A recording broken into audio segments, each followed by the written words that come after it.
200 കോടിക്ക് റോൾസ് റോയ്സോ പട്ടി ഇന്റീരിയർ പണിയാൻ വേണ്ടി 8 വർഷം പോലും. റോൾസ് റോയ്സിന്റെ ഫാൻറ്റം ഗോസ്റ്റ് ഈ കാറുകളുടെ ബേസ് മോഡലിന്റെ വില തന്നെ വരുന്നത് 10 മുതൽ 15 കോടിയാണ്. ബേസ് മോഡലിലാണ് ഈ വില വരുന്നത്. റോൾസ് റോയ്സിന്റെ മോസ്റ്റ് എക്സ്പെൻസീവ് ആയിട്ടുള്ള ലക്ഷറി കാറാണ് ബോട്ടെയിൽ. ഈ കാറിന്റെ വില വരുന്നത് 200 കോടിയാണ്. ഇത് ഞാൻ പറഞ്ഞതോ അല്ലെങ്കിൽ തള്ളി മറിച്ചതോ ഒന്നുമല്ല. ഗൂഗിളിൽ പോയി സെർച്ച് ചെയ്ത് നോക്കിക്കഴിഞ്ഞാൽ നമുക്ക് കാണാൻ പറ്റും. റോൾസ് റോയ്സിന്റെ തന്നെ ഡ്രോപ്പ് ടെയിൽ കാറുകളുടെ ഇന്റീരിയർ 8 വർഷം എടുത്താണ് ചെയ്യുന്നത്.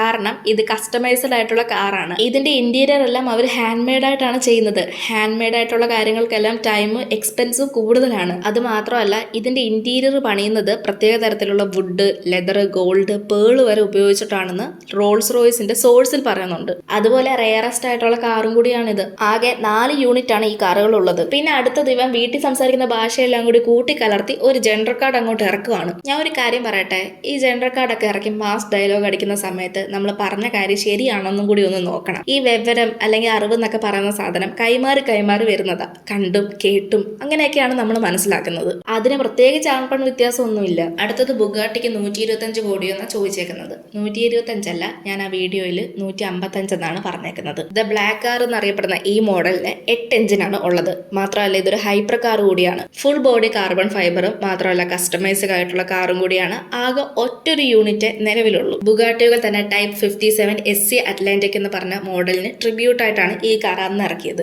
ഇതുകൊണ്ടൊക്കെ തന്നെയാണ് ഇതിനെ എക്സ്പെൻസീവ് ലക്ഷറി കാർ എന്നൊക്കെ പറയുന്നത്. അപ്പം അത്രേ ഉള്ളൂ. ഇതുപോലുള്ള കൂടുതൽ വീഡിയോസ് കാണാനായി ചാനൽ സബ്സ്ക്രൈബ് ചെയ്യാനും ഇൻസ്റ്റഗ്രാമിൽ ഫോളോ ചെയ്യാനും മറക്കല്ലേ.